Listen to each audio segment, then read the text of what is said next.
I'm not saying you're like anything into anything else hard, like exactly And hard. that's just how we're starting the show. Yes, We are fantastic live. Oh my goodness. I did that on purpose because I Hey, knew we were everybody. heading in that direction. Yes, we are live. Welcome to the very first episode of Drawing Conclusions. It's a pun and a title, so you know the show is going to be good. I am Jam Creates. This is my channel. Welcome. If you're new here, thank you for coming. Don't forget to subscribe and hit the thumbs up or the thumbs down or whatever. Just hit everything. And I am joined, as usual, by my partner in crime, RC Gates. Want to say what's up, RC? Yep, that's what's up, everybody. I'm RC. I usually like to cover comics and art stuff, and you can find me on Twitter and Instagram at rcgates1994 and YouTube at rcgates. And the link to RC's YouTube is in the description down below. And we are also joined by, actually, right below me, Mr. Matt Bahr. Hello, how are you? If you're wondering, hey, I've heard that name before. It's because he's the man working on Rock and Roll Ninja with your boy Zach. And hit the link to his Twitter and the link to Rock and Roll Ninja is down in the description below also. And we are also joined by a Mr. Donal Delay. Hi. You ever have one of those like burps when you take a drink of Pepsi and it like comes through your nose and it feels like it's just burning your nostrils? It just happened. That was not fun. And that is exactly what we were expecting when we knew we were going to have Donal on the show. If you follow Donal on Twitter, you know what I mean. His updates are interesting sometimes. Fluid. Yeah. Depending on the day. But there's fluids involved, or Sometimes. Yeah, if you don't know, you're probably better off. But anyway, Donal, also the link for Donal's Twitter is down below, so you can follow him down there. So we are here ostensibly to talk about comic book art. And you see Matt's already drawing. He's already geez Louise. There was 2 seconds. And sorry. Yeah. That's what she said. That's the story of my life, everything in 2 minutes. Yeah, I'm done. So anyway, yeah, we're here talking about comic book art. So one of the things that always comes up, and I know I've seen you get into this on Twitter a bunch with conversations with people, is the age-old traditional versus digital debate. Yeah. That comes up a lot, and obviously we see Matt is drawing traditionally right now. Yeah. Do you normally work traditional, Matt? No, I'm normally working in digital because I'm usually doing commercial art, and it needs to be, it needs to be mass produced. It needs to be printed, so it's easier to do it digital. It's easier to create the artwork that's required. Right. Well, because you can do it in such a huge size if you need to, and then shrink it or whatever. Oh yeah. If you're dealing with vector, yeah, and also just if I'm dealing with a lot of clients and they want changes, it's way easier to just keep it in the computer, keep it digital, where I can make the changes there a lot easier than on the paper. It's right. not. Yeah, it's not really that kind of commission kind of industry where they're looking for that artifact. Comic books, they kind of want those pages, but in other industries they're not looking for those paper artifacts anymore. Right, they're just looking for the final product. Exactly. Yeah, hey, did you send that file over for that T-shirt design, or hey, did you send that poster over so we could print it? That's kind of what they're looking for. So it's just easier to do it digital. Yeah, well, that makes sense.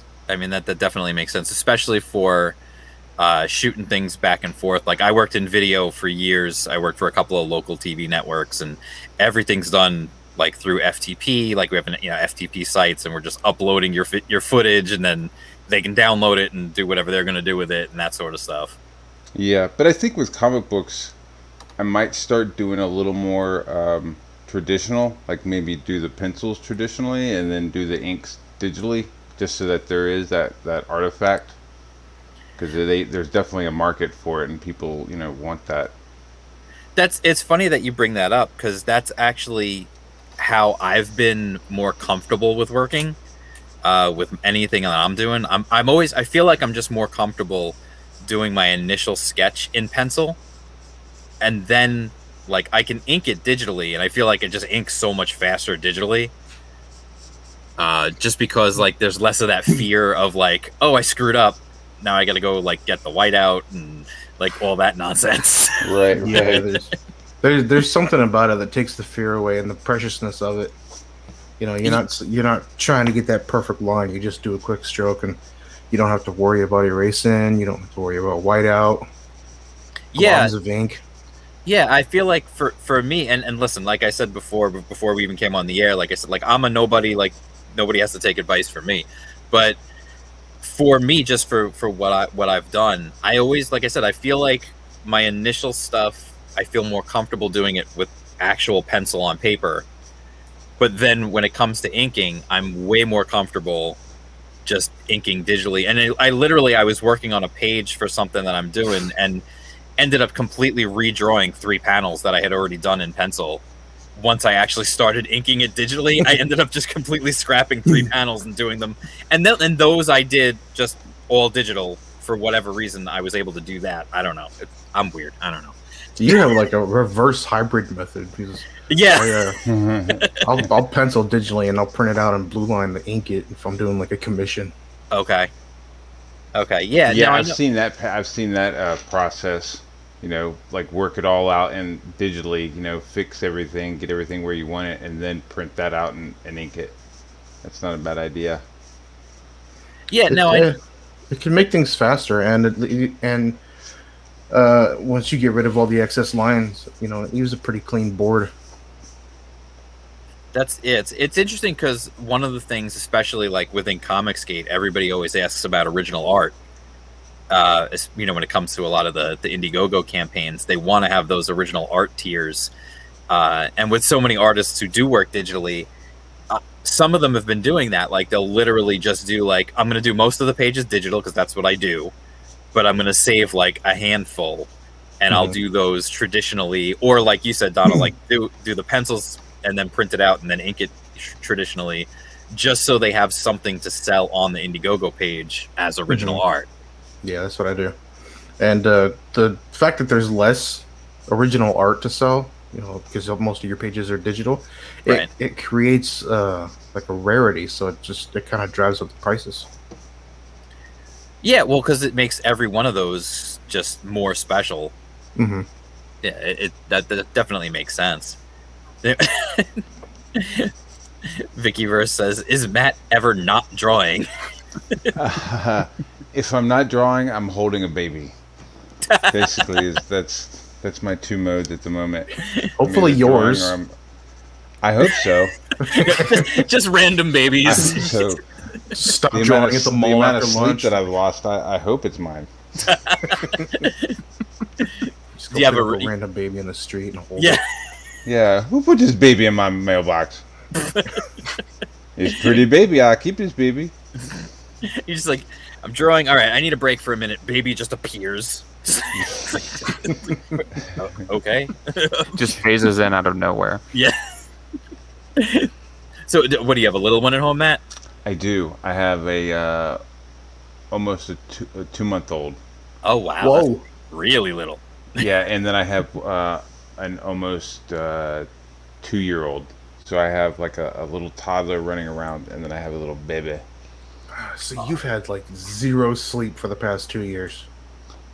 Right. Yeah. Man. Yeah, really. I've been busy during the pandemic.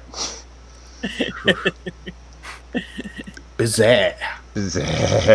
Yeah. Not a lot of sleep, which is fine. I don't really sleep that much anyways, but it's all good. It'll pay off. Fizz Chozo's in the chat. What's up, Fizz? He says, "What is drawing conclusion?" That is my ever so clever punny title for this show. We're talking all about art. We're talking about comic book art. all different things. No specific topic tonight. We're just kind of going to get into a few different things about drawing and about comic book art and that kind of stuff. So that's what Just Drawing chit-chatting. Conclusions is. Yeah. So we just mentioned on traditional versus digital, and it's interesting like how different people have these different workflows when it comes to that. Like some people they do their, and I know a lot of people will do that, digital pencils, print it out and ink it. I know, like I said, for me, I've done, like, at least with my limited experience of what I've done traditional pencils and then digital inking. So it's like the reverse of that. But I guess it's just one of those things, and that's one of the interesting things that kind of made me want to start this show, is that everybody seems to have their own way of doing things. Mm-hmm. And I feel like, if you're someone out there who is trying to learn how to draw or wants to do their own comic book, sometimes there's things that just don't, maybe like you've seen how some people do it and you feel like, oh, I guess that's the right way to do it. But then the more people you talk to and the more stuff you start to see, you start to realize, is there really a right way to do any of this? Because you start to wonder, is it, because everyone does stuff differently. So something might click with one person that doesn't click with someone else. The right way to do it is the way that gets the results that you want. Right. Mm-hmm. Yeah, absolutely. I know a while back, this is going back a few years now, I used to draw. Yeah, I know Fizz is a writer, so he said he won't draw his own comics, so this stream might be useless to him. It might be, or it might be highly entertaining. Yeah. Yeah, I would hope it would be entertaining, so there would be some use to it. I mean, listen, if it gets really bad, we'll just start talking about the gadget cult again. I mean, as a writer, it is kind of nice to get the kind of idea of what the artist is thinking, kind of get an idea of where we're coming from. Now that's, what though? That's an interesting point, because both of you have worked with writers. I am only ever working on my own stuff that I write for myself and draw for myself. So anything I write, it just has to make sense to me. It doesn't have to make sense to someone else. So how does that with you guys, with working with writers, especially maybe writers who are fairly new to the whole thing? Like, I mean, obviously, like Donal, like you worked with Nasser and you worked with Cecil. So, like, did Cecil, like, when he was writing Cash Grab, did he have, like, what you would consider a standard kind of comic book script, or was it kind of just like, was it something different? No, it was. He would have it basically. He would write it in pages, but he wouldn't do the panels. Okay. He would tell me the beats that are going on in it, and then just told me that if I needed to, I could break that up into 2 pages or 3 pages or whatever, because he was just like, this was his first time writing a script. Right. Brand new. So he wanted me to help him along with it. So I told him, every action is one panel. Try to think of it that way. And his script was very dense. There's a lot going on. But it was good. It was good, though. Thankfully, we were able to work something out, and it turned out great. But I do like the way he works. He just writes the beats on the page and lets me, go at it. I prefer to work that way as opposed to having page panel. Right. Yeah, it's funny how people. Eric Weathers is in the chat. What's up, Eric? He says you should try lettering it. I have. That's why I hire you. Yeah, no, it's cool. It's interesting to hear because I don't know, like Matt with Rock and Roll Ninja. That was, I mean, obviously, I know you're still working on that now. Yes. Did Zach give you? He doesn't write full script, right? No. What happened with Rock and Roll Ninja? Rock and Roll Ninja was me and Zach went kind of back and forth. We had a Google Doc, and we were just kind of throwing ideas in there.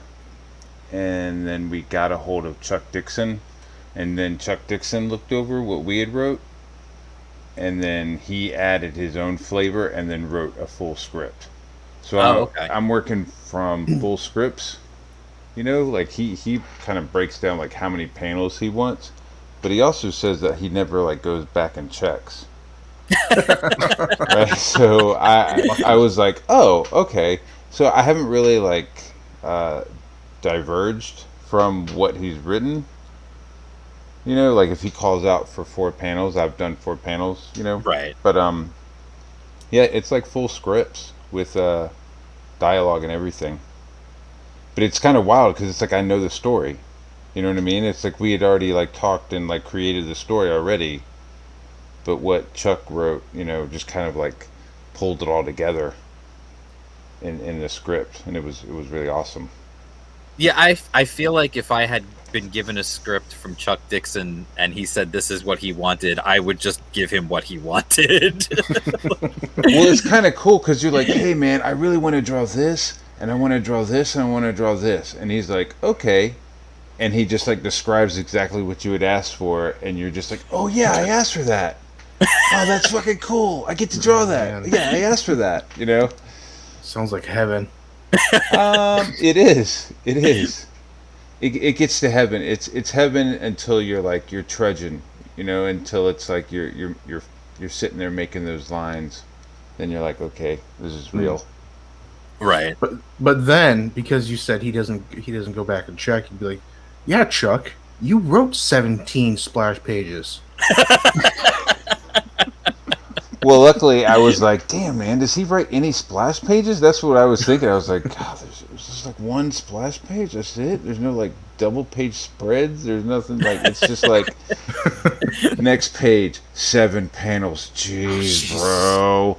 Next page. Now, it wasn't that bad, but there are, like, a couple of, like, 6-panel montages, and it's like, cool. But when I'm doing it, I can almost hear like the rock and roll montage music playing, while I'm doing it. Okay.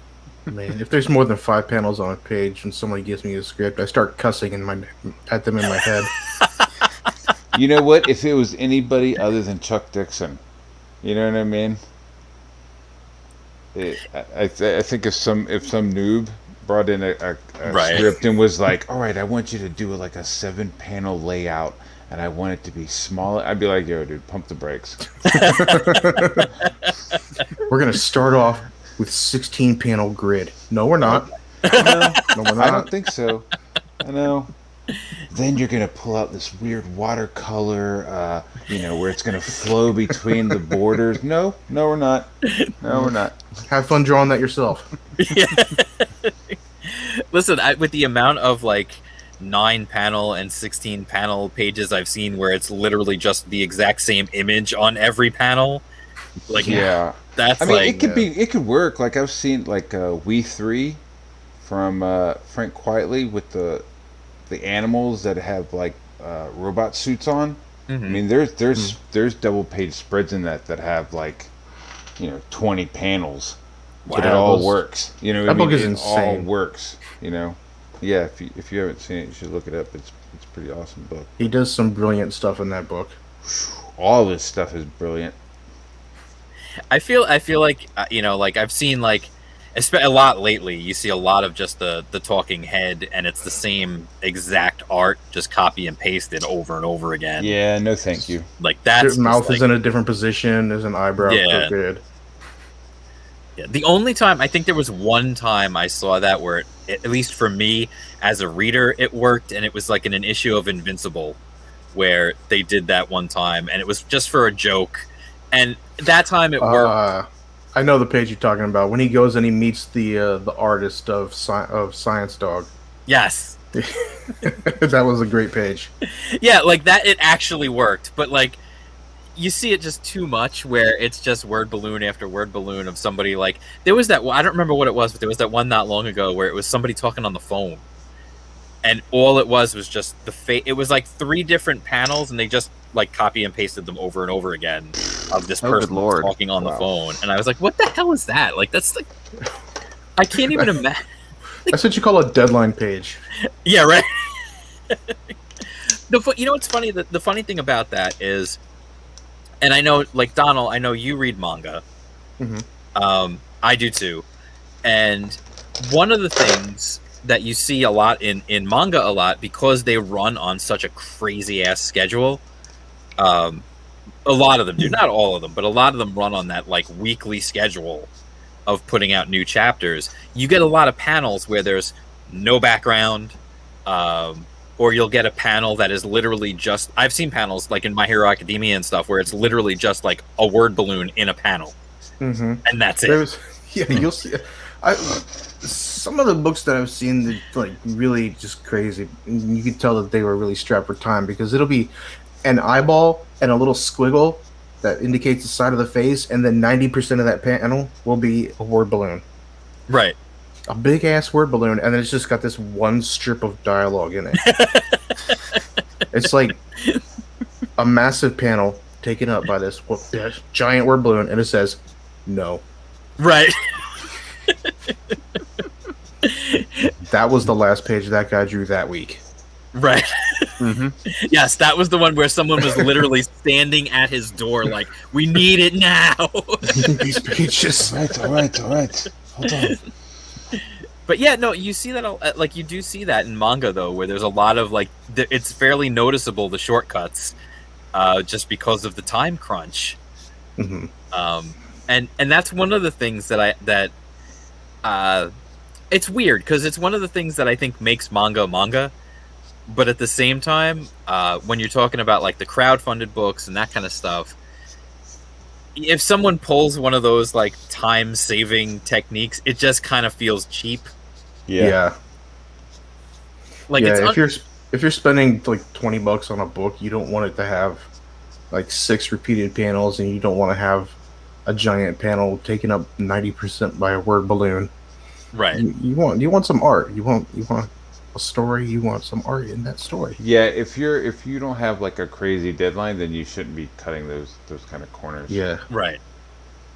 Yeah, that's what I'm saying. Like, it's the difference is, that's one of the big differences. And with the monthly books, like, I get it.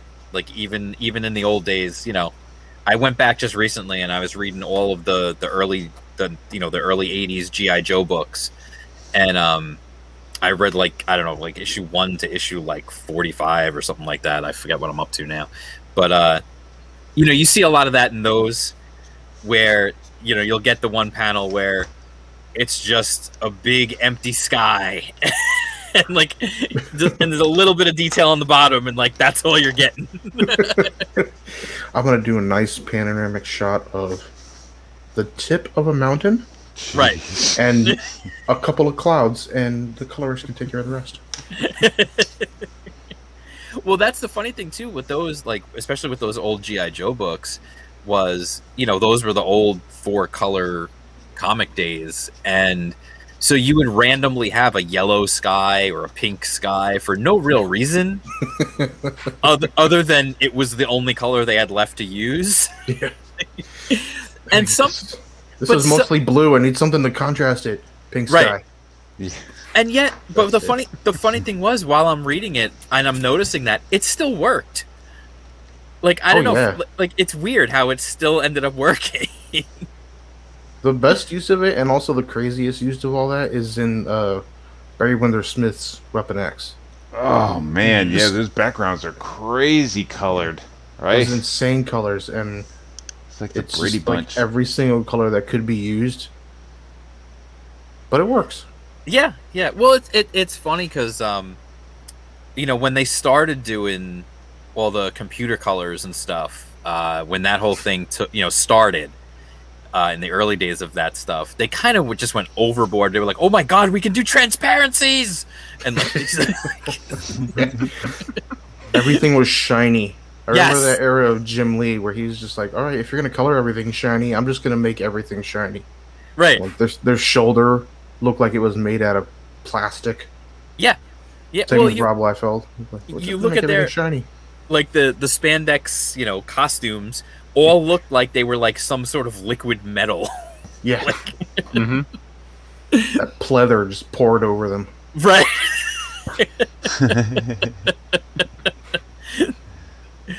Oh gosh. No, so all right, so let's talk a little bit about you guys starting out and everything else. Like, did you guys go to art school, or were you self-taught? Like, how did you guys learn how to draw? Like, I went to the School of Hard Knocks.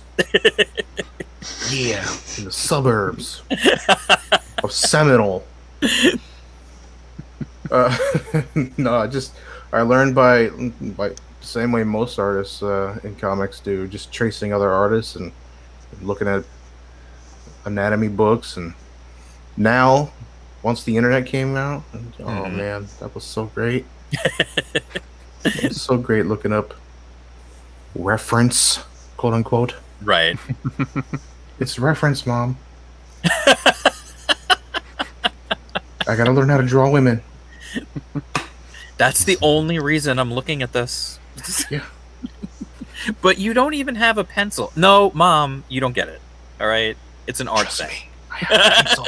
I have a pencil In my somewhere. room. I'm also putting a lock on the door, Mom. Don't ask about it. So, Yeah. But yeah, go ahead. so so it's just self-taught mostly. Just looking at other artists and trying to copy what they do, seeing things that they like, that I like that they did, and trying Right. to incorporate it in my work. I still mostly do that, but it's now with the with YouTube's, Right. it's awesome seeing people draw, because then you can see the process of how they do something. It Yeah, takes all oh, the guesswork out of it. It's like, oh, that's awesome. I'm totally stealing that. Well, that I know for me, listen, this is a thing you guys will come to know the more times you ever stream with me. At least one time during every stream, I have to reference how old I am. So, like, I thought we did that whenever you came up with the pun. I'm an old man. I'm 47. I was born in 1975. So, for me, I just did the math wrong. I'm 46, but that's how old I am. I don't remember how old I am. I'm 50. I was born in the 1870s. But for me, like, it was a mystery, how these guys did this stuff. Reading these comics, it was a complete mystery. Like, how did they come to where they came to? And then seeing the different styles was always like just mind-boggling for me as a kid. Like, looking at somebody like especially as I started getting older and I started thinking like, hey, maybe I want to be a comic book artist one day, and like really looking at the art and looking like John Romita Jr., let's say, and like his very boxy phase. Oh man. Like looking at that and going like, why is he drawing it like that? But then I'm looking at like someone else and their style is so completely different. Looking at like I don't know, like pick somebody out of a hat, a Dave Cockrum or somebody, like whatever, like, or Neil Adams or somebody, and like just the styles being so different. It blew my mind as a kid. Like, I don't understand, how are they learning to do this, but they're all so different. Like Heck, you could have picked John Romita Jr. for another example. Like when he came on the scene, that's his true. style was a lot like his dad's, and then he switched over to that boxy style, and you're like, where did that come from? Right. How does that pop into his brain? Like, I'm gonna draw everything in this shape with all these little squiggly lines. Right. Where does that come from? I don't know. That was the weird. Yeah. That's what I was looking at. I'm like, I don't understand this. Like, what's happening? It's breaking away. It's like him like looking at stuff and then maybe like going to the museums and looking at other art, and getting like influence somewhere else, or like he just draws so much that he starts to get his own shorthand with shapes. And it's like he it's almost impressionist when he starts drawing stuff like that, because it's like, that's not a tree. Like when you look at his trees, you can't like call out what tree it is, but it's like that it's a tree, right? Or a hand, or fucking whatever. You know what I mean? Yeah, it's like, it's kind of like he's like created a style. Like he slowly trained us to like be able to read like the shit he's drawing. But you just want to know, like, what was he looking at? where he came to the conclusion of drawing those shapes? What was he taking in, and what was he studying that he went from kind of smooth and rounded to blocky and textured? I want to see that trajectory, and I want to see that timeline. It's funny because I remember like as a kid like picking up issues here and there just wherever I would get them from, and I saw him like I saw him drawing the Punisher in that style, and I loved it. Because to me it just worked for the Punisher, because he's like that style had like kind of a grittiness and a toughness to it, and obviously for the Punisher that just makes sense.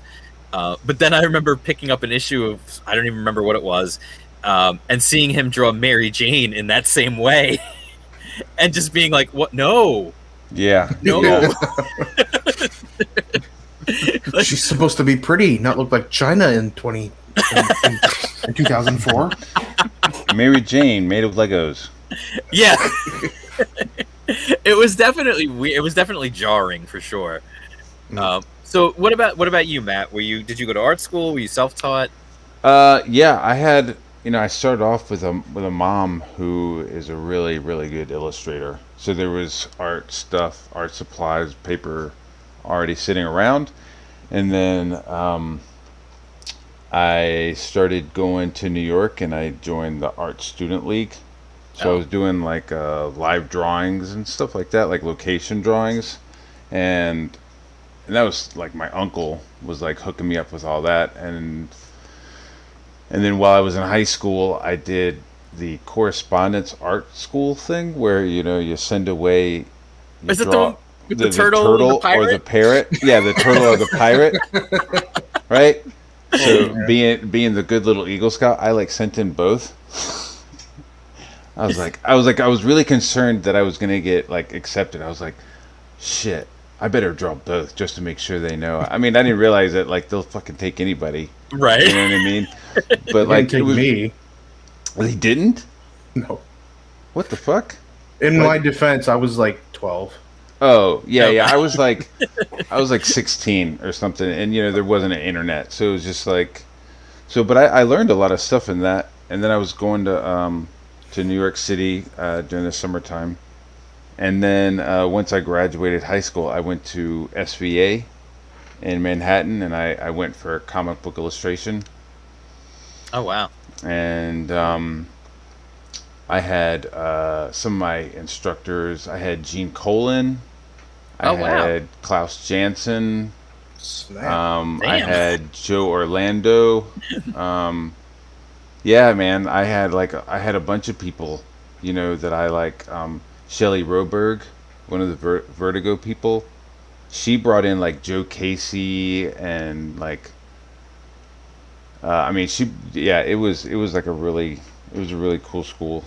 And so that's what I did go to school, and like I was totally like, I'm gonna draw for Marvel, like I was fucking like a Marvel comic-saurus, because I had a whole stack of comics that my uncle had left me, so I have like Black Panther number 12, what I mean? I have like some, but they're all like dog-eared and red and stuff, but like those are the ones that I was reading as a kid, so I just kind of like grew up going, yeah, that's what I'm gonna, like my mom draws ducks and I'm gonna draw Spider-Man, or I'm gonna draw Batman, but then you grow up and you gotta pay your rent, you gotta pay your mortgage and shit, and Definitely can't do that at Marvel. Yeah. Well, it was also at the time I was knocking on the door, like Image had already happened, but I mean there was probably more people in the NBA than there were drawing comic books professionally at the time. Right. If you think about it, like maybe you had like Harris Comics, you had Dark Horse, but like if you really wanted to do it for a living, like you had to like be in the city, and it was either one of those two. So yeah, that's what I was trying for a long time. But I suck. Goes to show you, no matter how much schooling, if you suck, you're still not going to get in. I don't know if that's really true anymore, but that's. Well, I'm an old man, you know. Yeah. So, well, it sounds like you're from the Northeast, also. Yeah, I grew up in Newport News, Virginia, Okay. and then spent a lot of my early life in New York, and then I moved up there. Yeah. Oh, all right. Yeah, I'm from New York. Word. Yeah, I live on Long Island. Okay. Okay. Well, And you're you up know- there with Cecil. And yeah. And I actually live on Long Island because I said on Long Island. People who are not from here, although it's like, oh, you live in Long Island? No, I live on Long Island. It's an island. You live on it. Sorry, that's a whole thing. Everyone's a whole- got their quirks. Little sensitive about it. It's a whole thing here. Like, I don't know why, it just is. But yeah, no, I mean, like, it's funny. It's so I can't believe you. I've never met someone who actually did the correspondence thing. That's so Yeah. funny. Yeah, dude. They, you do the little thing, and then they send somebody to your house, and it was like this Oh, really? old man. Yeah, it was this old man, and he like talks to your parents, or he talks to you if you're an adult, whatever the fuck is going on. And so he came and like talked to my parents, told them what a great thing it would be for me, and then he told them how much it would cost, and then that was pretty much it. And then I started getting like these packages in the mail with like a couple of art supplies, and then like a little lesson, like draw this dog, like do this, do XYZ, like simple stuff. And Right. then you would send it away, and then when you sent that away, you'd get your next lesson. So like like I was like, just like, as soon as I got the lesson, I'd do it and send it back. You know? Okay. So I was hauling ass through the lessons, but you could like take your time with them. But so I would send it away, and then I would get a new lesson, and then I'd get the previous lesson like reviewed. Okay. And it would be like a piece of tissue paper or something like laid over my previous drawing, and then there would be like handwritten notes on it. Oh, wow. Yeah, but then I was like, the handwriting was like so perfect. I was like, "Are you a real person?" I was like, "Is this?" And it was like, "Yes, Matt, I am a real person." I was like, "Okay," and but like you learned like perspective. You were learning like some stuff like that. Right. You were learning how to scale images. I think I talked about this on another. Using a grid. Before computers, if you wanted to like Right. enlarge something, you'd have to like make a little grid and then make a larger grid and then fucking transfer it over. Right.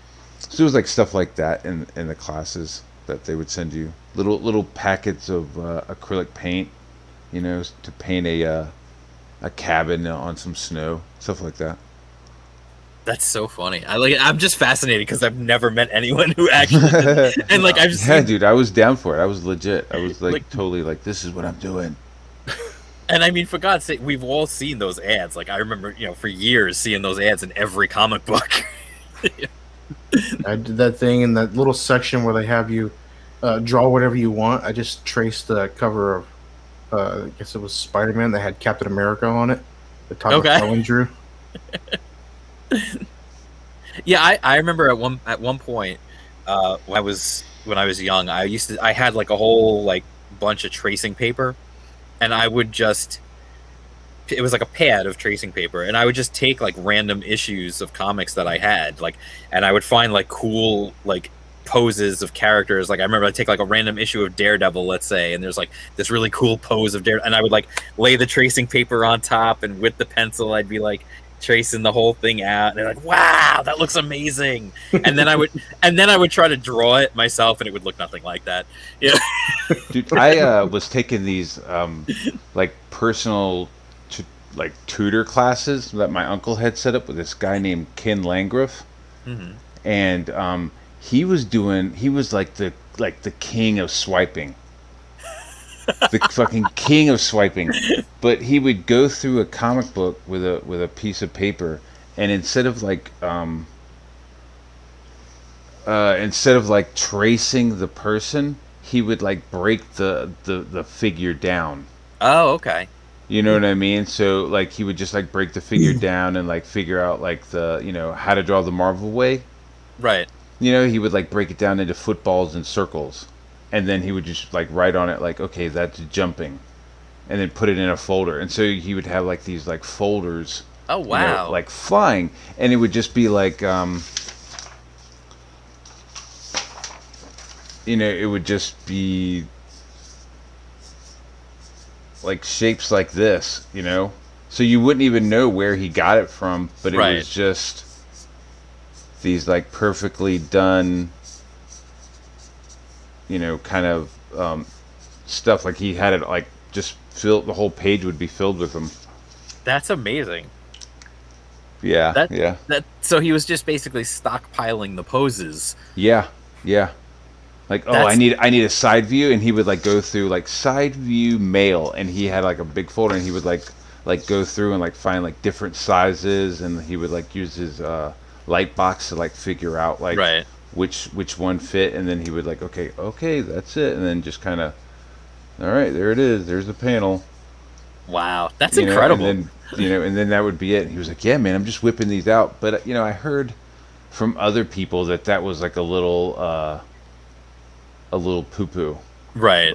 Some other professionals that I ended up meeting, they were like, yeah, Ken is the fucking swipe king. I was like, oh, okay. It's funny. Now, do you think, because I've seen people, like, you watch, there's tons of art channels on YouTube, like, with tutorials and that kind of stuff. And I've seen some of them say, like, take, like, not necessarily like a comic book panel, but take, like, a pose, like a photo of a person, and actually like if you're doing it digitally, like literally just take that picture and break it down to just try to learn how to make the shapes to make the pose. Do you think that is actually useful? Yeah, absolutely. Like live drawing too is like definitely like going to live drawing classes. I mean, I guess you can't do it, but just doing it online, I'm sure you could figure out a way. That's super helpful. That's super, super helpful. Oh yeah, it helps you learn the anatomy. It helps you. Yeah, how the body, like where weight shifts. Especially if you're doing like, okay, we're gonna do 1 minute gesture drawings, and you do like 10 of them. Right. And the dude or the woman or whoever the model that you have is just like shifting and changing, and you're trying to capture the movement. The weight where they're sitting, where they're moving. It's. Right. That's the stuff that's good. That's the good stuff. It's good stuff. That's the good stuff, man. Oh, that's the fucking OZ shit, baby.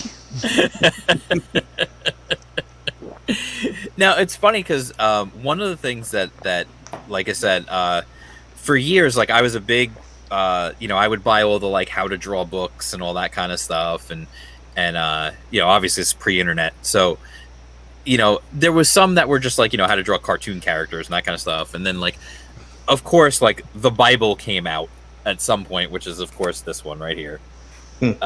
Yeah.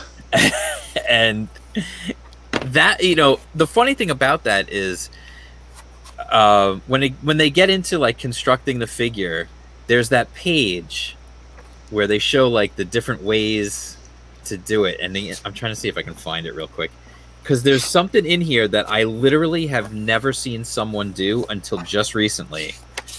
Let's see if I can find it real quick. I used to get those little how to draw cartoon books too.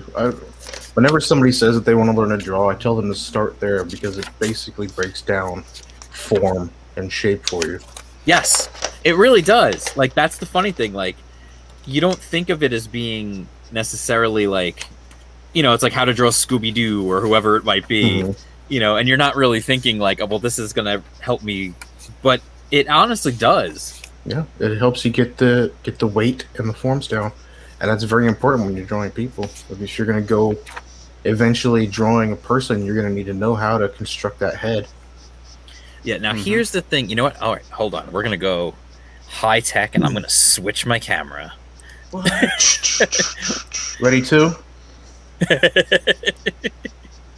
Take two. In the in How to Draw Comics the Marvel Way, there's the page, there's this thing, they have the normal one here where it's like basically drawing like draw the oval for the head and all that, the line and all that. Like, then they have this one where it's basically just like scribbles to construct the character. And it's so funny because, as a kid looking at it, and then even like, because I used to draw every day when I was a kid. I drew all the time. And then I stopped, and I probably stopped drawing for about 20 years. And I only started again when my daughter was little. And even then, I started drawing, just drawing for her. And then started getting back into it more. And then says, you know what, let me try and really improve again. And so I went back and I pulled out the book and I was doing the stuff. And this thing, it never made sense to me. And I was like, who actually does that? I've never seen anyone do that. Like, anytime you see like a how-to video, you're always seeing like everyone's always teaching you, okay, draw your center line, draw your head, draw your and then one day I was watching somebody's live stream and John Malin was on, and he literally did this to draw a character. And I had never seen someone actually do that in practice before. So that's what I do. It's because he's a mutant. Mm-hmm. Is it? So that's interesting to me. So how does that work for you? Like, well, you're just kind of building up. You're visualizing the stick figure, and then you're just kind of building up the shapes around it instead of actually just drawing the stick figure. And it's like that exercise where you don't pick your pen up. Okay. I gotcha. So you're just doing squiggles to get those shapes in there, and you know what's going on. You draw a little hoop for a finger, things like that, and it helps construct it, and then it gives you a nice foundation. Okay, that's interesting because like I said, I've never seen anyone do that, and I've never seen anyone in one of those, how-to videos or anything like that actually use that method as a teaching method. Which is interesting because this is the only other place. The only place I saw it was in this book, and then I saw Malin do it. Yeah, I start off my figures that same way. It can get a little messy if you're trying to find the pose and find the figure. It can tend to get a little messy.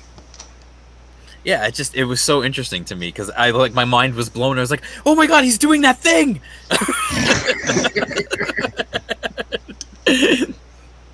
It just freaked me out. It was just crazy. And the funny thing is, like you said before, Donald, like those books about how to draw the cartoon characters and that sort of stuff, like, my nephew likes to draw, and so I'll try to help him, teach him how to draw stuff, and and it's funny because I see in him, or anytime I try to show like a kid how to draw stuff, I try to show them the right way, build it up, don't start with the finished product, which is what most kids want to do. And you're like, calm down, Kim Jong-gi. Dude. And like they're always like, trying to start with that finished thing, and I'm like, no, you gotta like build it up slowly, whatever. But what's funny is I realized over time, for me, like, and this is what I did for my daughter. What I used to do for my daughter when I started drawing again, she had to bring a brown paper bag to school every day with a snack in it. And so I used to just draw like cartoon characters on there with a Sharpie. And obviously if you're just drawing with a Sharpie, you got to just do the finished thing. Like you can't, you're not going to leave the line. Like you can't erase anything. And then I started recently I started doing that on my TikTok channel. And surprisingly, it's actually done really well for me. I always joke because I have a bunch of TikTok followers and I'm not like a 14-year-old girl, so I don't really get it. But oh my god! like I said, I'm a 46-year-old man, but I got a bunch of followers on TikTok, so and I don't dance. But this is dance if you want to. We can leave our friends behind. Oh, you are a dad. You're such a dad. That is true. Yeah, I was gonna say yet, but then you turned it into a song. Yeah. But yeah, although actually I still owe Carla a dance. Carla Tornielli from who does the art on Grim Reaper and Witch Hunter, and like she kinda, rocks it. She kind of tricked me into saying I would do a dance with her. It hasn't happened yet, and maybe she forgot about it, so I'm not gonna bring it up.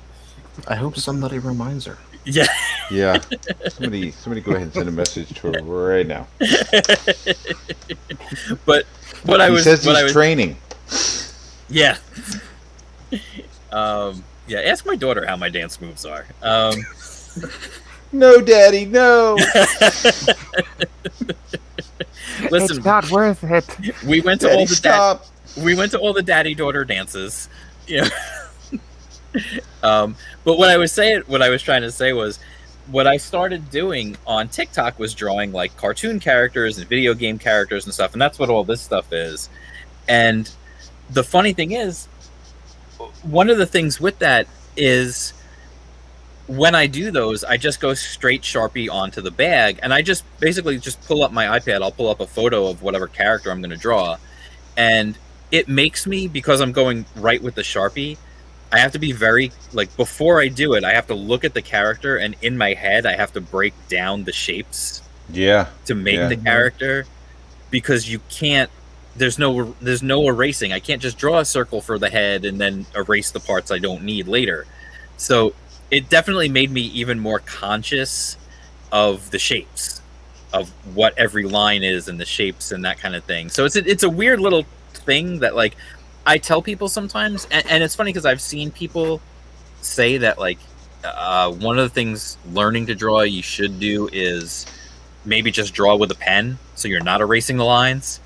You're not worrying about that. You're just going, and you can't change it. At least when you're just trying to learn and just mess around. Not if you're trying to make like an actual product. But I don't know if you guys have done that, or if you found that works for you. No, I've never tried that, but it does sound like an interesting exercise. Yeah. Yeah, it's definitely, like I said, like doing these things with the Sharpie. Like, one of the other things that this had me do also is it had me be way less precious with the stuff, which is something it took me a long time to learn. Because when I was a kid and I would draw in my sketchbook, it was like, no, if I'm going to draw, it has to be perfect. Like, why? Mm-hmm. Like, why? Like, who's going to see it? You get that because you see all these sketchbooks from artists, and they have like these finished painted portraits in them. Like, oh, this is just a quick sketch I did on the bus. Really? That looked like it took you 5 years to do. Yeah, well, like, so you get a sketchbook, and you don't want to like dirty it up with crap. You want everything to be a finished, polished masterpiece. Right. Mm-hmm. Right, and that's something that it took me a while to get over. But one of the things about doing these, if I mess it up, it's messed up. I just have to crumple it up, throw it away, and start over. Like, there's no saving it. If it's screwed up beyond recognition, then I just got to crumple it up, throw it away. That's it. And I used to do the bags, like I said, for my daughter. She would bring them to school, so they were going to get wrecked. It wasn't about making them like these perfect, precious things that had to be preserved forever. It was, no, this is going to get ripped. It's going to get crinkled up. It's going to get messed up, like, and that's fine. Like, it doesn't have to be so precious all the time. And for me, that was a big lesson to learn. And then once I did, it became a lot easier to just kind of mess around and feel just more free if I'm just doing a sketch or just trying something. It allowed me to feel more freedom of whatever. If you mess it up, who freaking cares? Like, it just doesn't. It doesn't matter. You just do it, and you go from there. And then sometimes because of that, I'll start like, oh, I'm just gonna do some practice, and I'll do something, and then I'll wind up finishing the damn thing into a finished sketch because, like, I just get going. Like, and I'm like, this wasn't supposed to be a finished sketch. This was just supposed to be practice. But I definitely do that sometimes. But I've seen a bunch of different ways when it comes to like constructing a character. Like, now, Donal, you said you do that way, that like the line, building it up kind of thing. Matt, what do you like? How do you, when you're building a character? I mean, we actually saw you do it here, but like, how do you, when you're going to construct a character, how do you go about that? Yeah, shapes. I kind of do the little squiggle that we're talking about, but it's I'm just kind of building shapes and moving them around. If is that what you mean? Like I kind of think about what the character is, what the story is, and then go from there. Right. If I have, I'm not prepared. I would have pulled out. I'm like designing right now. I'm designing the Ninja Queen, and I'm just like kind of working with different shapes, silhouettes. Okay. Stuff like that. What would make her stand out? What would make her obvious? Right. Visually cool. Do you do that whole, like, do you guys subscribe to that whole black out the whole character and see if it's still recognizable theory? I do. Yeah. I like doing that because it helps keep things unique. Because if you just have, you look at Spider-Man, he's basically no different from Daredevil. Right. You can't, if you silhouette Daredevil out, you really can't see anything there either. Because his horns are on the front of his head, so they don't poke up. Yeah, unless his head's like this, you're not going to see them. So I like doing it so that characters are, distinct. Right. Now I know, like on Cash Grab, like you have, like you like, it's a very, and I know you're working on, what's the name of the book? I wanted to look it up and I forgot the name of the book that you're working on that you're doing for yourself. Called The Champion. Yes. Like I've seen some of the stuff you've posted for that, and like you definitely have like a car. Like I don't want to say car. It sounds weird to say cartoony. But I feel like there's like a cartoon-ish aspect. I don't know. I'm trying like very much. Yeah, like it sounds like I'm not. Some people take that as like insulting. I don't think it is, but some people take it that way. I don't know. No, I have a very cartoony style. Yeah. Right.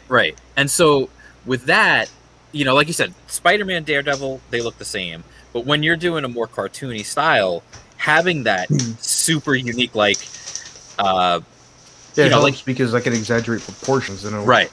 Anyway, like if I want to draw Spider-Man and Daredevil, I would draw Daredevil as a little thicker, some like a boxer type of body. Not the tapered V waist, but he'd just be like a barrel going straight down. Okay. And then Spidey would be skinny and lanky, and it would just look like a twig. So I have that advantage with my style. That I can make them distinct like that. Right. That's one of the things. Like that's what, like, it's funny for me. Oh wow. Oh, that's cool.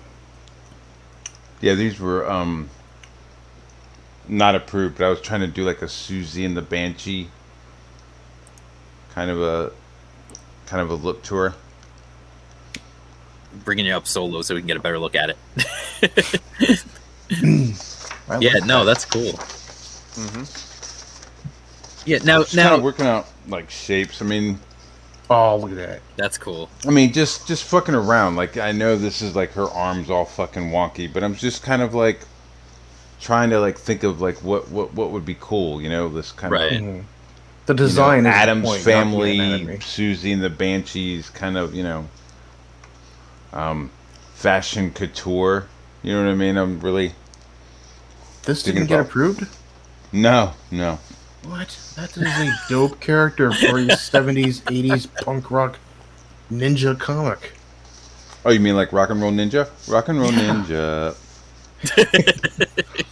Well, it is. That's like exactly. It is. It's placed in the the early '80s. There's a lot of rock and roll references, so I thought it would be cool to kind of tap into that like new wave goth of Susie and the Banshees. Little concrete blonde, but yeah, we're gonna go in a different direction.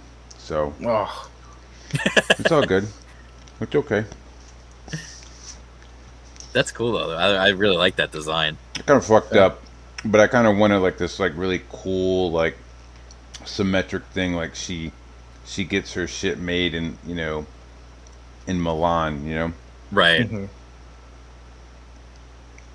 Yeah, that's really cool. And then with like my ninjas, like I was like trying to like do some like updated, like almost tactical, but still obviously That's pretty ninja. cool. Right. But again, Yeah. I'm just like fucking around. Like I know that gun is like kind of like it's not model perfect. But I'm just kind of like fucking with shapes, and just kind of Did he nitpick the gun? say again. Did Richard nitpick the gun? We had one page where I drew the guy with a M24 LMG, and he was like, "Yeah, we didn't have those then," so I had to like convert it to a Stoner LMG. Yeah, dude, it gets nerdy like that. Yeah, because I get nerdy. Like I'm a big like Michael Golden fan. You know what I mean? And just like when he would like draw stuff, you could tell that he knew what the guns were and like referenced the guns. It was pretty cool. Meanwhile, I grew up in the Liefeld era of guns. Yeah, I know. That's dude, see, I think I started into the Image stuff, right? I was definitely of the age. Like I even had some of my artwork in Wizard magazine. Yeah, in that like Create a Hero section awesome. That they had. I got one of those in. It was a fucking cornball werewolf. But do you happen to know what issue? Because I have a whole mess of those Wizard magazines down here somewhere. It's like 18. I think it's issue 18. So if you have, go check out 18. 18 or 19, and it's like the create a superhero, and it's Silver. It's called Silver Wolf is the character that I mailed in, and they fucking published. That's awesome. But yeah, so like I was the right age, but somebody, my stepdad, got a hold of like several long boxes of heavy metal magazines and Savage Sword of Conan comics, and was like, "Hey, do you want these?" And I was like, "Yeah." So like I was just absorbing that all through like the last couple of years of high school instead of jumping on the Liefeld and the Image bandwagon. Like I was like just knee deep in like Meta Baron and Lieutenant Blueberry and looking at like European stuff. Nice. Okay. Yeah. See, for me, it was all about the Image stuff at that point in time. Like I was. Oh, hold on. What is that? I'm just doodling. This was a doodle for Dan Plagan's Goblin Girl. That's a penis. It's not. It's a growth on the demon that looks like that, but it's really not. It's just part of the harness. I was thinking of like a demon version of that little guy from Labyrinth. Ambrosius! But like, what if he was like on the bad guy side? What would he look like? If you need me, just call. Yeah. Oh my gosh. Yeah, no, I like I said, I was definitely into the whole Image days. I definitely was trying to copycat those guys. Same.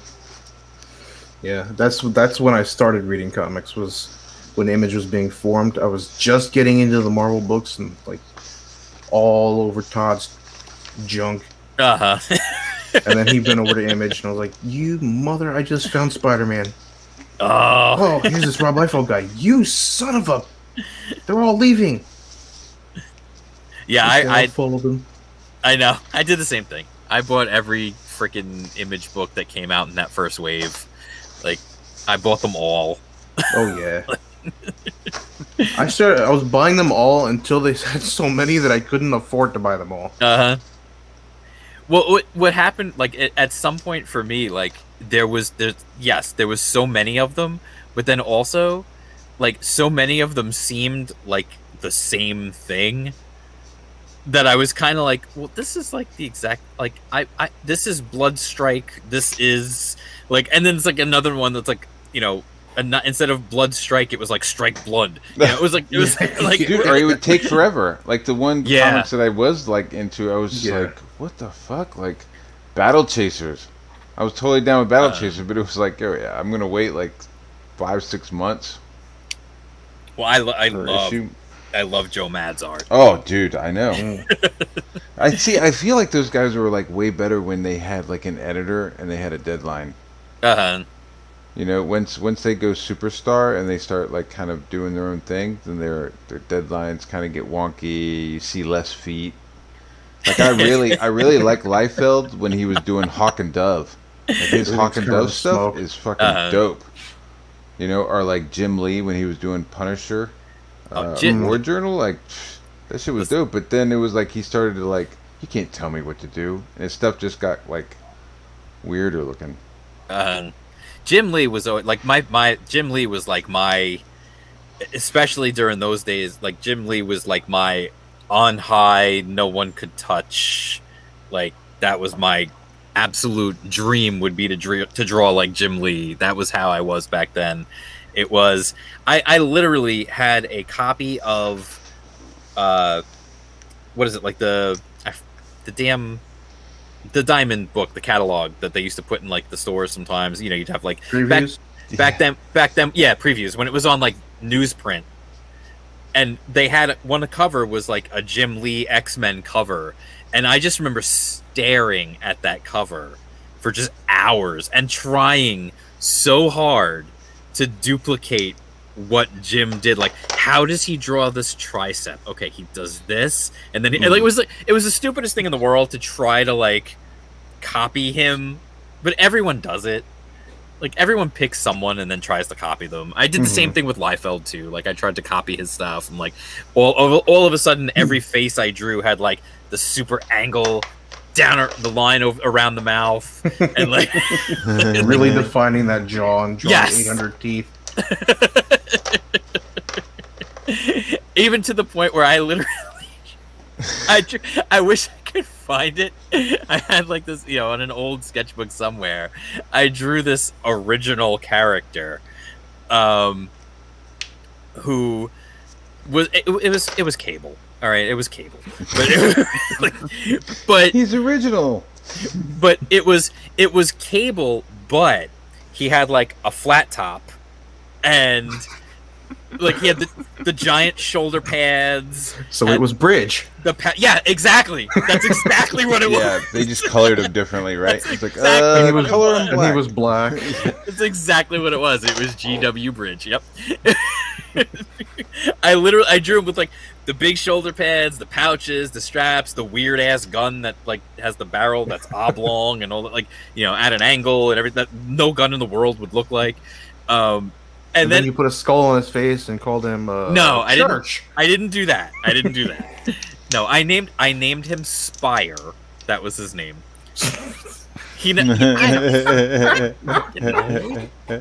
It sounded cool to me when I was whatever the hell age I was at that point. And but the best part was, and this is the funniest part of the whole thing even to me, was I drew the whole character and then I literally drew smoke around his feet. Oh my god! I was guilty of that a lot. Like there's no background in this image. I was just drawing the character, like just making him up, and I literally just put smoke where his feet would be. If it's good enough for Rob, it's good enough for me. I don't know. There you go. There's nothing designy about his feet. They don't need to be shown. Right. Like, although They're just feet. I have to say, like, I've seen Rob make jokes at his own expense about feet, so, like, I do think it's cool that he can laugh about it. He's laughing all the way to the bank. Yeah, absolutely. He's like, yeah, I'd made a whole career and I didn't have to draw feet. How about that? Looks like the foot's on the other hand now. Don't ask me to draw hands either. That's a line from The Naked Gun, I think, or Airplane. I don't remember which one it's from. I get picture it being from either one of them. Yeah, I think it's the Naked Gun where he's like, looks like the foot's on the other hand now.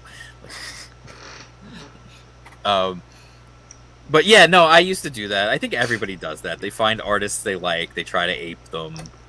I tried to ape every single image artist. If a new book came out and it had a new artist on it, like, oh my god, I want to draw like this guy. Next month, oh, I want to draw like him.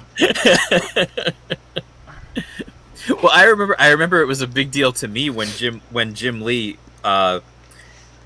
started Death Blow, because he was like, Jim Lee's gonna do an all new style. I was like, what?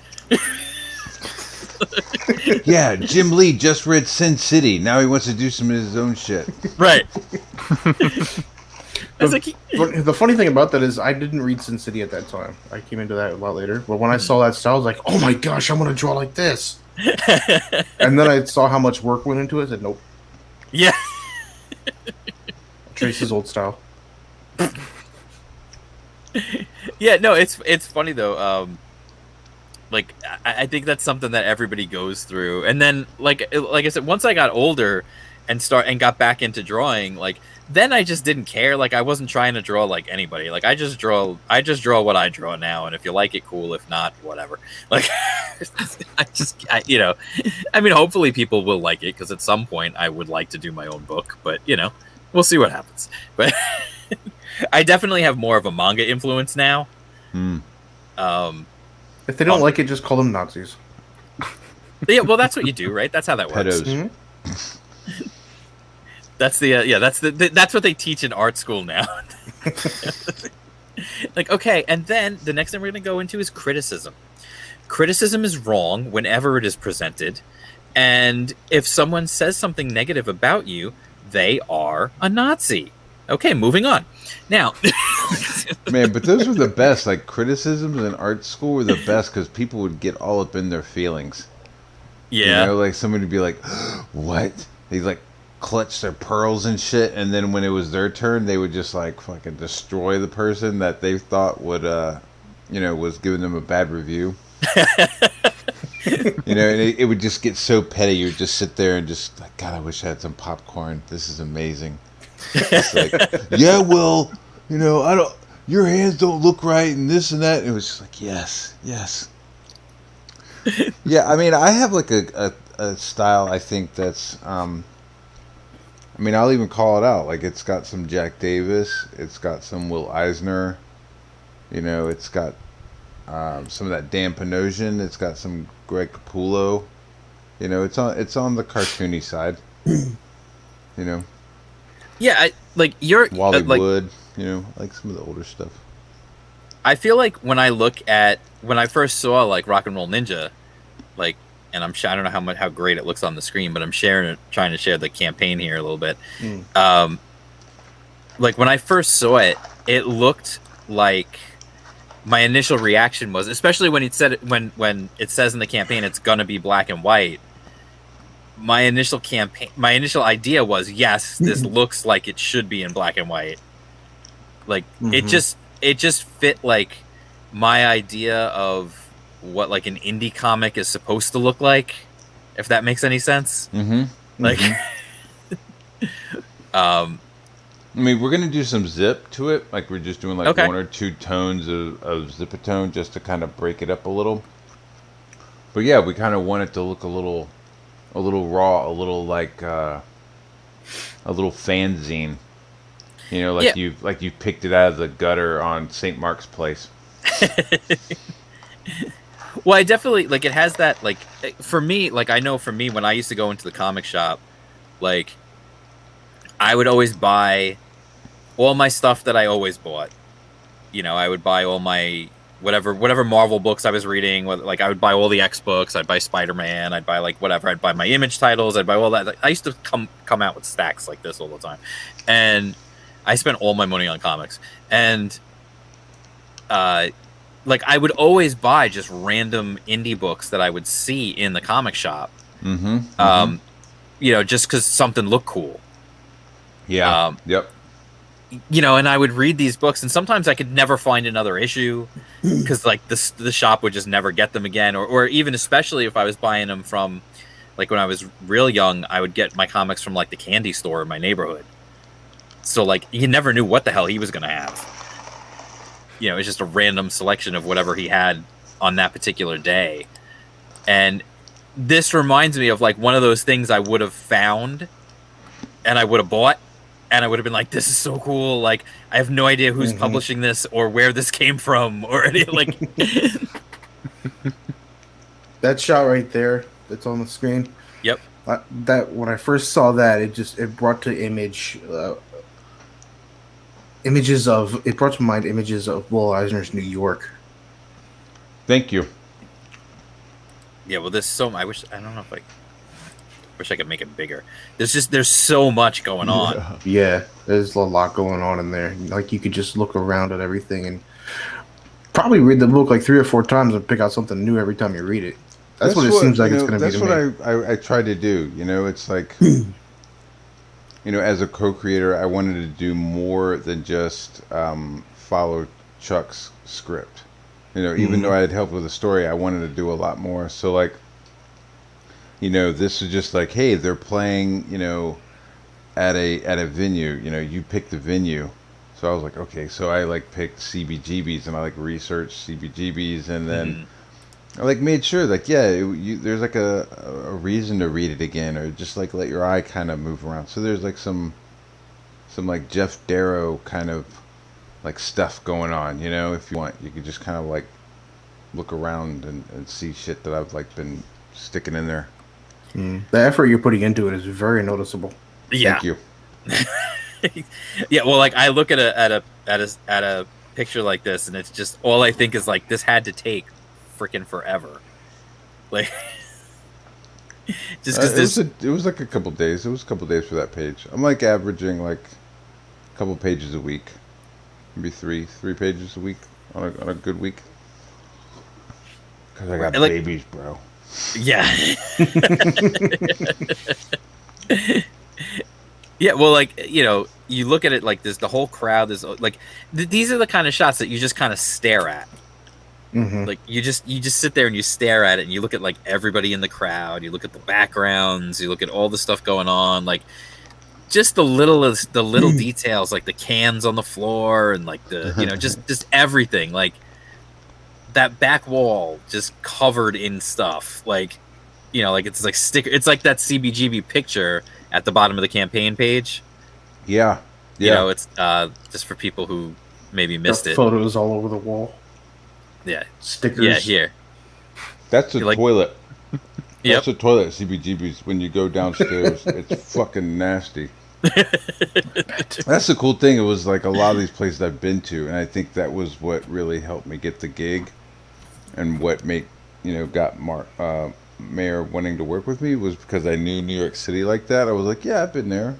Yeah, I've helped somebody, you know, overdosing out of that bathroom. I mean, I helped him out of the way because I had to take a piss. But yeah, you know, I like doing that. It's still helping. Yeah. Hey, buddy, you okay? Yeah. Here, just go over lay over here. There you go. Now let me ask real quick, and this is only something I'm noticing just because of something that I'm doing. The guitarist here on the right hand side on this one. Yeah. He's left-handed. He's playing left-handed. Is that on purpose, or is that just because it looks better in the picture? It looks better in the picture. Okay. That's an artistic choice. Gotcha. Okay. Because those are one of the questions. Like, well, you know, he's actually not. I'd be like, dude, it's a fucking comic, bro. Okay. It actually doesn't have that many frets on a face Fender at that point in the 70s. I'd be like, dude, it's a fucking comic. You know it's a fucking guitar, right, bro? Okay, there you go.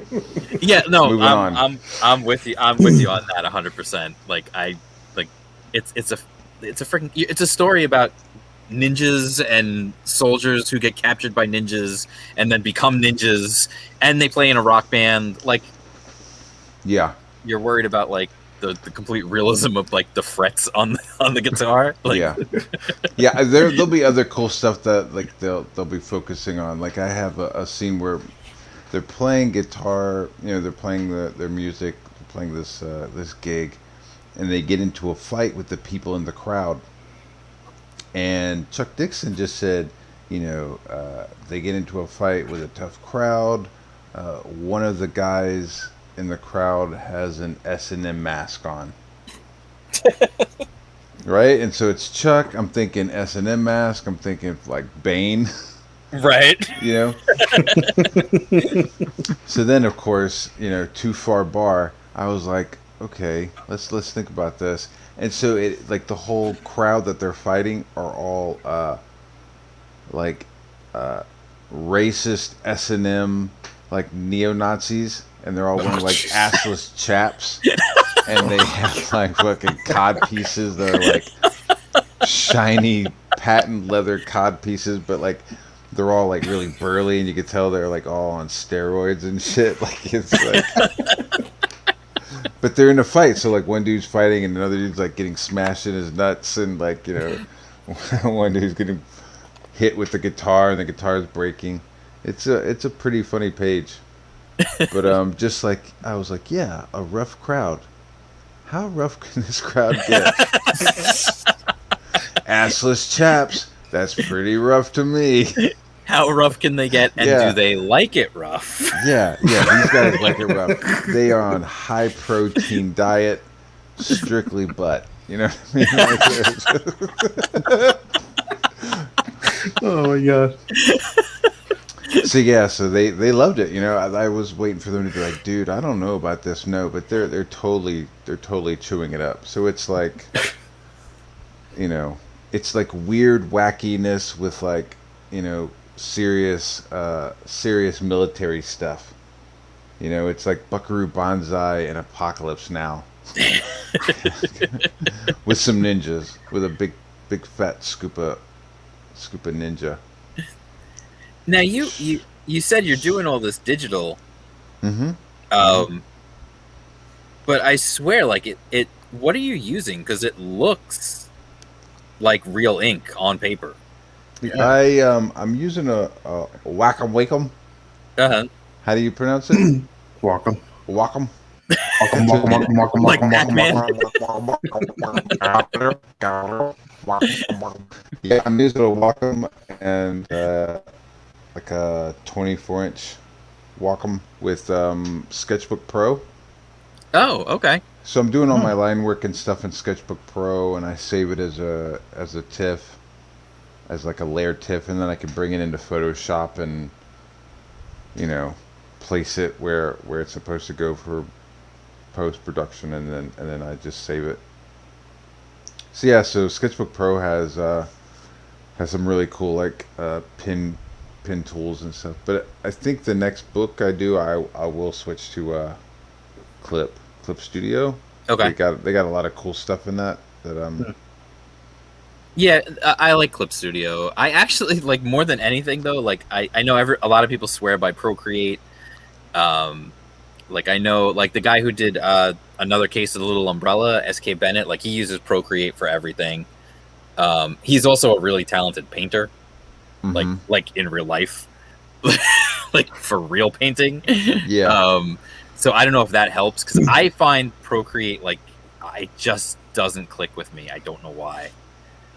I'm getting a little more used to it. I definitely would have preferred to use Clip Studio, but I wasn't about that monthly fee. I know. I just paid that one time $12 and started using Procreate. Is it a monthly thing? You can't just like buy it right out? Procreate, you can. Yeah. Yeah. It's one. I mean, not one-time Procreate. fee. I'm sorry, Clip Studio. It depends On the iPad. which version. Yeah. The Procreate not Procreate. I'm sorry. Clip Studio on the iPad is a subscription. If you use it on your PC, it's a one-time purchase. Copy. Yeah, Okay. and unfortunately, it doesn't transfer over, despite asking you to put in your serial number for purchase. Exactly. Yeah, you can buy it, and they're still just going to be like, okay, now you can pay us monthly for this one. Yeah. Sucks doesn't for make you. any You're sense at at all. 120. Yeah, it's really frustrating. Oh, Ryan Wynn's in the chat. What's up, Ryan? Another fantastic artist. He says he's on Procreate right now. He's high. He said he's high on Procreate. Well, you're just supposed to draw with it. I don't know, like Crush it I up. didn't even Yeah. know you could sniff it. He's sniffing something. Yeah, I don't know. For some reason, Procreate just doesn't click with me. At least not yet. I've tried it a few times.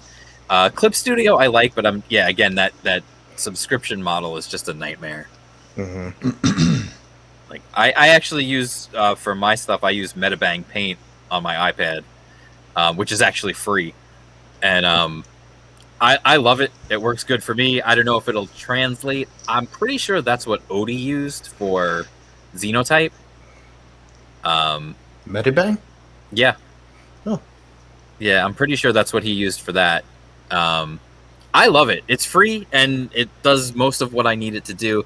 It does look like the one thing. I mean, maybe I'm just not good enough with it. I don't know, or I'm not using the right brushes. But for me, it does look like a digital. It looks like you're drawing digitally. It's not. It's not going to fool you. But it comes. It's honestly the coolest thing about it to me is like laying in like screen tones and stuff.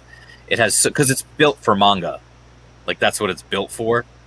So like it's so easy to drop tones in all over the place and go completely insane with them if you want to. But I like it, and that has a PC version and an iPad version, and that one, like I said, it's free and it has cloud saves and everything. Right on. Yeah, I like it. I don't know. That's the one I'm using right now, like where I'll do my my pencils on paper. And then I do my inking digitally. As long as it's getting the results that you want. Mm-hmm. Yeah, no, I definitely I like it so far, and I'm very comfortable with it. Like the drawing is super smooth, like there's no lag whatsoever. Like everything works real well. So I like it. I don't know. I like Clip Studio too, though, but I just am not about that subscription thing. Yeah, I don't want to pay subscription, and I don't want to lag. I don't want any lag. Right. Like, I don't know when the last time... I mean, I open up Photoshop, and I do some stuff in it, but I don't really work in it anymore. It just doesn't have the response that other programs have with, like, I guess, less features, you know? Gotcha. Well, now we actually have, like, good software that is actually created for making comics. Yeah. You know, and then when that Comic Blast comes out, that's gonna be the one. I don't know if you guys saw that one. No. It was god awful. That's the thing from Adobe, right? Yeah. The people that don't know jack shit about making a comic. Yeah, it's where they literally just dropped in the artwork. Like, it was the most bizarre presentation I've ever seen.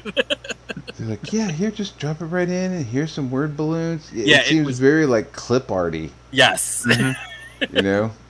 Very much so. Don't worry about your comic book looking exactly like 1,200 other ones. Right. Yeah, it was really weird. That whole thing was just weird. But then, like, and then, I know a lot of people use, like, what do you, now, what do you use for, well, do you do anything? Well, you must do some stuff in color, Matt. Like, so what do you use for coloring?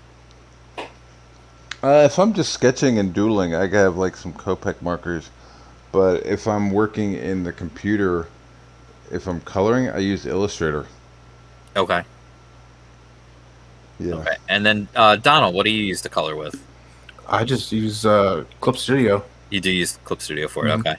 I haven't tried coloring in Procreate yet, but it seems like it would be pretty easy. Once I I actually start. have Procreate. It is pretty easy. You can also get pre-made swatches in case you want to use those at any point. Cool. Yeah, they have, like, what's it called? Ryan Wynn says, "Yo, Matt." Yo. I can't think of the damn word. I don't know. Swatches works. That's fine. Can you download like Pantone swatches? Like, can you do that?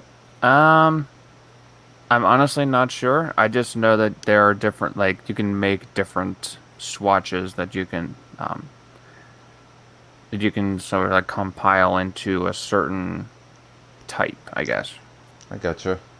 Like a little library. Yeah, exactly that.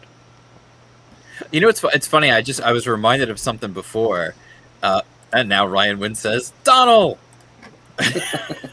Yo! I don't get a yo. You don't get a yo, no. I get a yo. I'm yo-less. It's funny because I just remembered something. My grandfather was an artist, and yeah, Ryan Wynn says Donald's work on Cash Grab is bonkers awesome. Thank you. Yeah, it really is like absolutely ridiculous. And like looking at your guys' art makes me second guess my thought about making my own comic. No. Don't do that. But this is going back actually a ways when we were talking about like Matt, you were talking about the guy who did this would like trace the poses and all that kind of stuff. And Donald, you were talking about reference, like having the internet for reference now is such a useful thing. That's something that I feel like a lot of young artists don't realize. Like, reference is not cheating.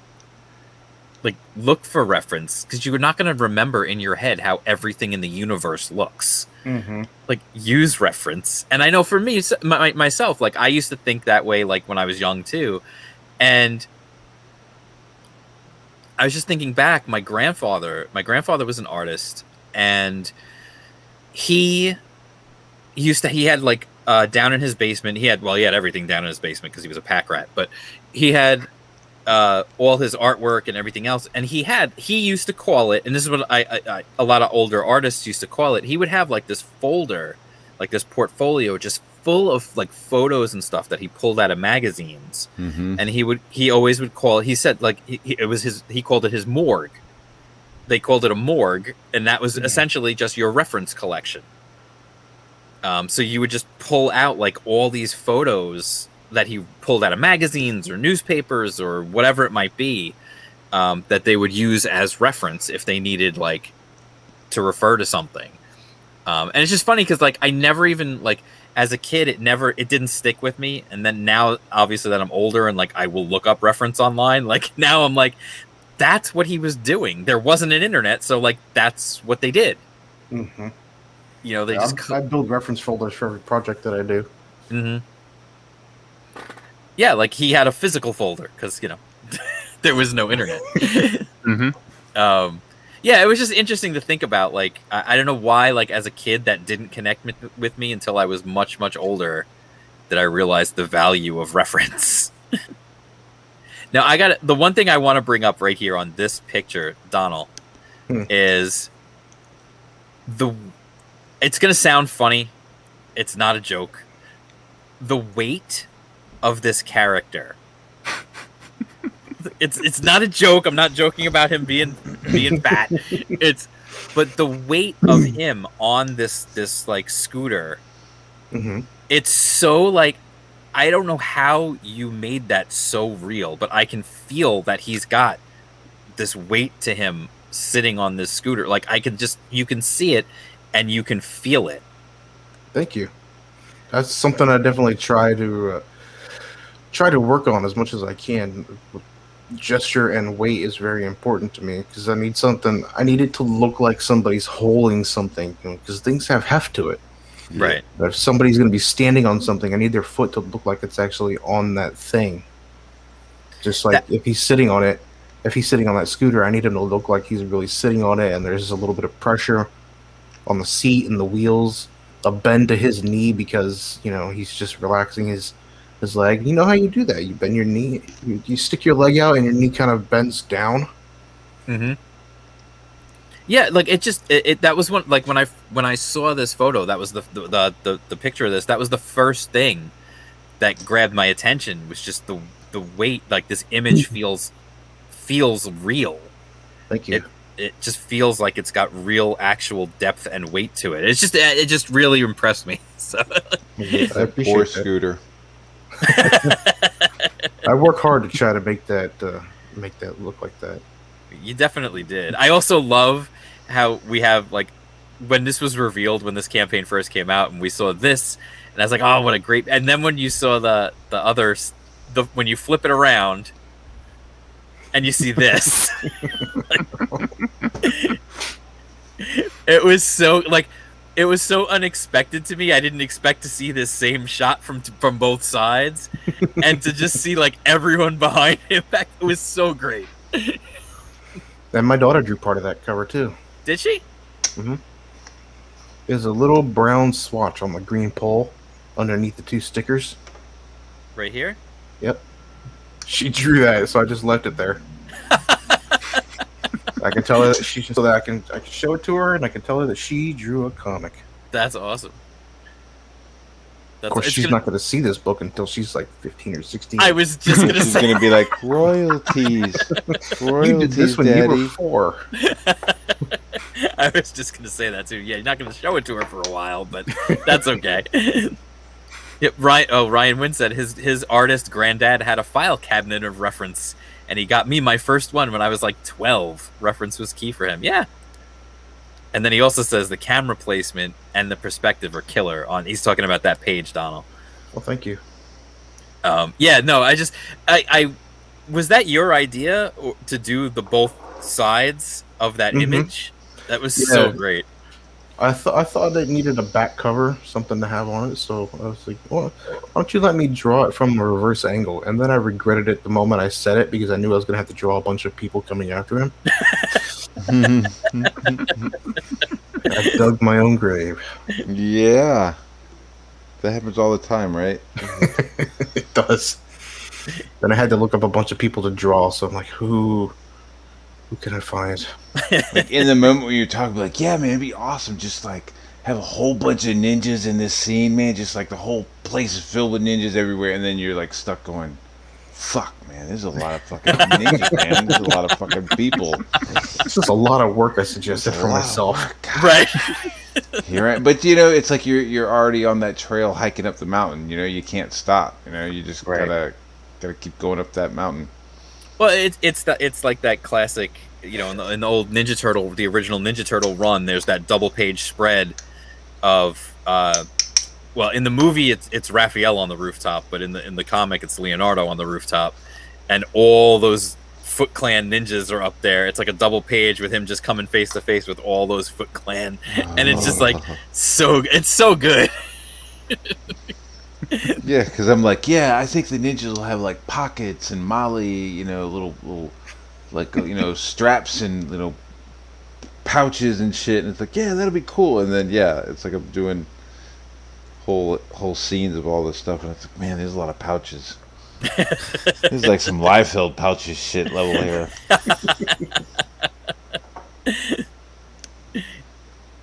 Yeah, the one thing I definitely will say, like, for anything I do, I'm still learning coloring for sure. Like doing full color is difficult for me. Yeah, it's hard to learn.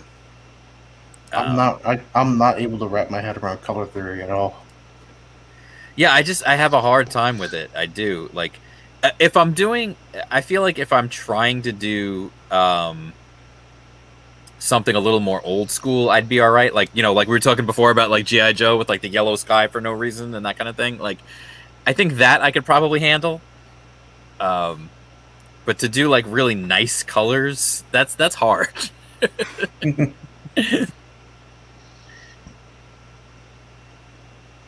This is a great shot here. Like, look at the momentum on that. He told me he wanted a Chuck Jones turtle flying out of the shell. I was like, I can do that, because if he smashed the turtle's shell, the turtle would be dead. Right. I was all for it. I was like, yes, make this as wacky as possible. I mean, like, just the motion on that. Like, my favorite part is the teeth. Yeah. Mm-hmm. Like, you can see, like, it's almost like, you know, you can feel like the gum, like the side of the mouth, like flapping in the wind. You can feel the G forces. Yeah.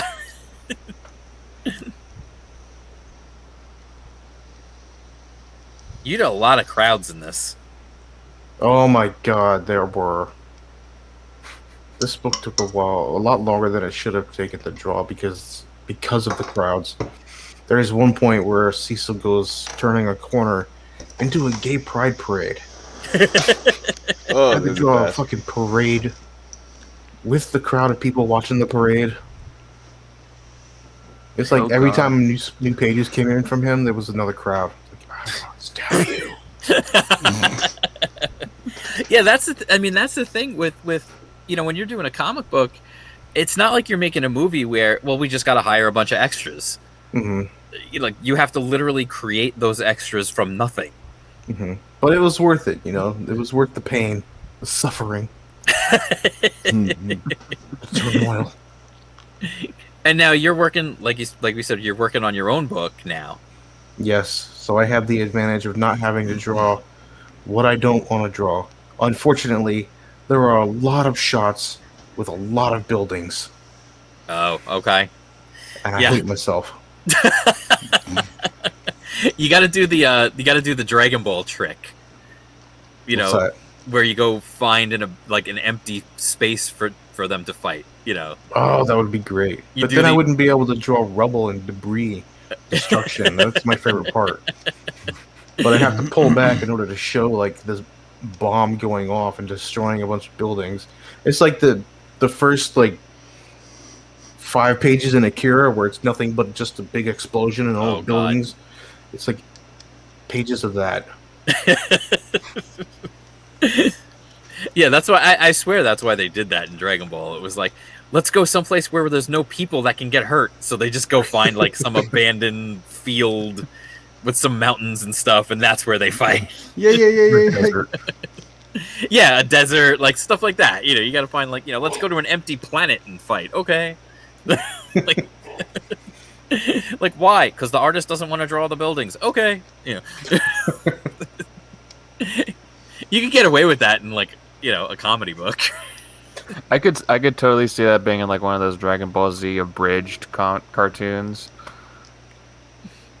Yeah, I could see that where they do the quick cut of it. Listen, there were 12 episodes of that show of Dragon Ball Z where it's literally just two characters looking at each other and going as they power up. Yeah, dude. That's why somebody showed me that shit. I was like, I can't watch this, man. This is I can't. I'm sorry, I can't watch this. Don't get me wrong, I love Dragon Ball Z as much as the next person. But like anything else, I'm perfectly happy to point out the ridiculousness of the things that I enjoy as well.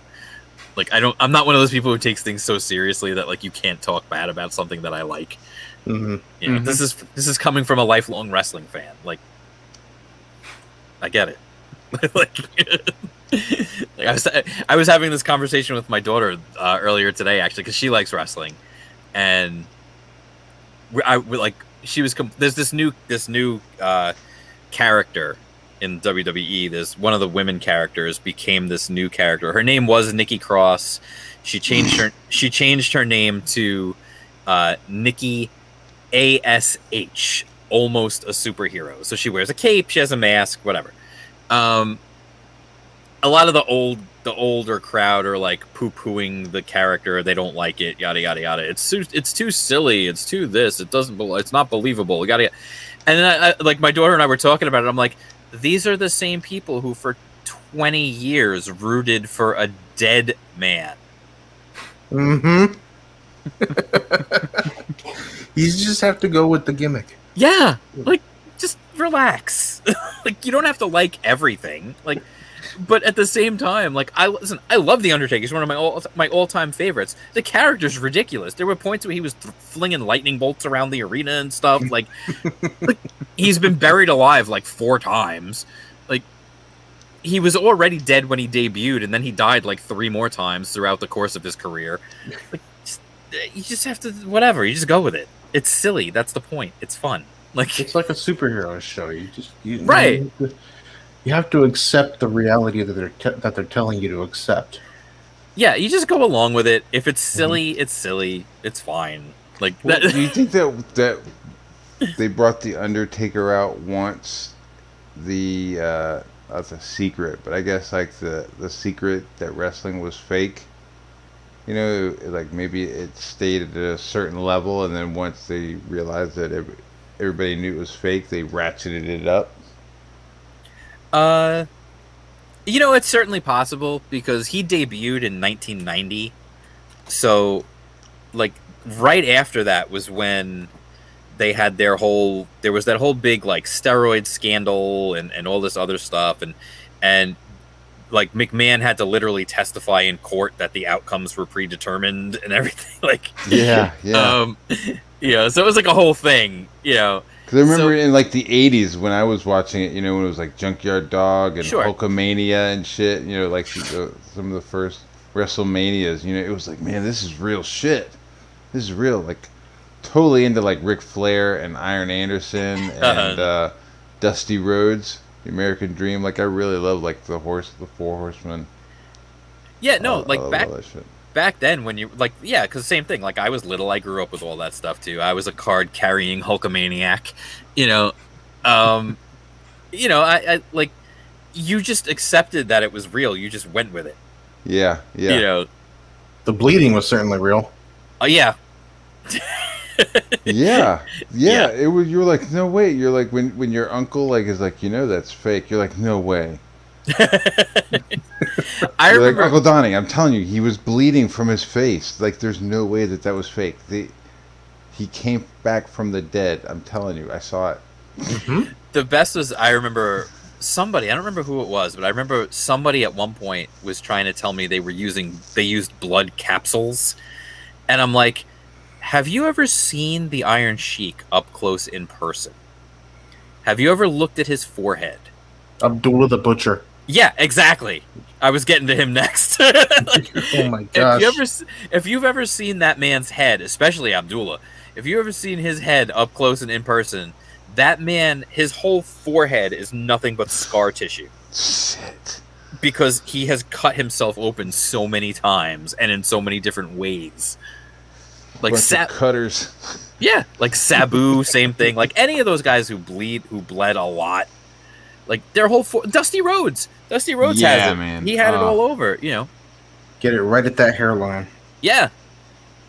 Yeah, and I thought Dusty Rhodes was the shit, man. He was a badass. Dusty, He's just a fat ass. I mean, he was just like this fat guy with cowboy boots. But you're like, yeah, Dusty Rhodes, man, he's gonna straighten everybody out. Here he comes. The best part, the funniest thing was when Dusty finally went to WWF, like they put him in the polka dots. They made him ridiculous, and he still managed to get over. Like those polka dots, I totally forgot about those. Oh my god. Yeah, he had remember he had Sapphire, the manager. Yes. Sweet Sapphire in his corner. And he's always the son of a plumber. Yeah. The American Dream, Dusty Rhodes. Dusty Rhodes, that's right here. Beat the minute. He had the lisp. Yeah, Dusty Rhodes, American Dream. The American Dream, Dusty Rhodes. Yeah, no, listen, and then his son. Yeah. Forgot, like his son had one of the most like. My daughter and I, like I said, my daughter likes wrestling. She only got into it, right when the pandemic started.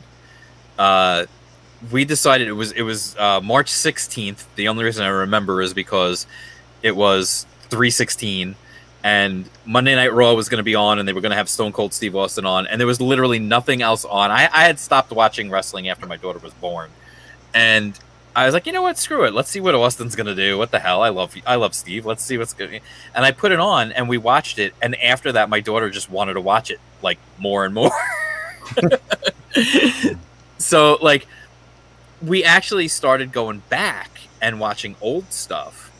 And so we've been watching stuff from, like, the 90s. Like, we started in, like, 96. And because she wanted to see, like, early days. She wanted to see, like, early Rock, early Austin. She wanted to see, like, all that stuff. So we went back, and I was showing her that. And I was like, oh, I was at that event. Like, because I used to go. I used to go all the time. So, like, I was at a ton of stuff. And I lived in New York. So I would go to the Garden. I would go to, Madison Square Garden, Nassau Coliseum. I'd go out to Jersey and go to the Meadowlands. Like, I used to go to shows, like, all the time. And, so, like, we're, like, watching Survivor Series 1996 where The Rock makes his debut as Rocky Maivia. I was like, I was there. It's like, you see that section way up there off to the left? Yeah, I'm somewhere up there. I don't know. Yeah, no, we started watching like the old stuff, like the old stuff. For me, old stuff means going back like to the 80s, but like WrestleMania 1. Right. Yeah. Right, like but for her, old stuff means going back to 1996. Because that's what like she wants to see. Like she's heard me talk so much about like the Attitude Era and all that kind of stuff, so she wants to see like what that was all about. So we haven't fully gotten into that yet. Like it's really just getting started. We're somewhere in 1997 right now. I know we're in the middle of watching WrestleMania 13 actually. So we're about to see Bret Hart versus Stone Cold, which is the match where Austin bleeds like a stuck pig while he's in the sharpshooter and he's screaming and bleeding everywhere. And that was the match that really got him over and turned him face and turned Bret heel. But what was funny, I just saw a thing the other day about that match. They were not supposed to bleed. Like there was a strict rule in WWE at that time that there was no blood allowed. They were not allowed to do it. And so Bret and Austin snuck a blade into the ring and did it themselves anyway. Oh my. You gonna bring that razor in or am I? I'll do it. All right.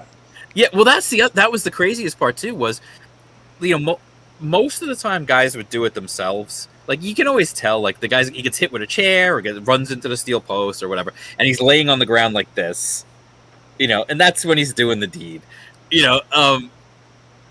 All right, Ryan, take care. Thanks for stopping by. But you remember when Stone Cold was Hollywood Blonde? Yeah, oh yeah. Yeah, him and Brian Pillman. Yeah, absolutely. Yeah, dude, the Brian Pillman shit where he went over to his house and they had the gun. Yeah, the gun. Stuff. And yeah, McMahon had to apologize. That was wild. Yep. That was wild. Stone Cold just busting into this dude's family home. It was insane. They had to literally, like, USA Network was pissed about that. That was some like Jerry Springer era level shit though. Well, there's the I don't know how true it is, but they all said it. Like at the time, the head writer for WWE was Vince Russo, and he always said that they would literally sit down and watch like 3 hours of Jerry Springer before they would come up with their story ideas for the show. See? That's what it felt like watching it. It was just like, holy shit. Well, this is Jerry Springer shit. They had some wild stuff that they would never get away with nowadays. They did, I don't know if you remember. Were you watching a lot during like the Attitude Era? Just like off and on. Like I had a roommate who was like watching it, so I would like come through the living room and it would be on. And I would just be like, what the fuck? Because, they literally had, a character that was a pimp, a character that was a porn star. The Godfather, he was a pimp. He used to come out to the ring. His music would come on. And it'd be like, come get on the Ho train. And he would come out with the ladies. It was a whole thing. Like, there was so much of that kind of stuff back then. Bra and panties matches and evening gown matches and God knows whatever else they could figure out. Like there was one episode where I think they had all the girls dress in like nurse costumes or something. Oh my god! Like I need to find that episode.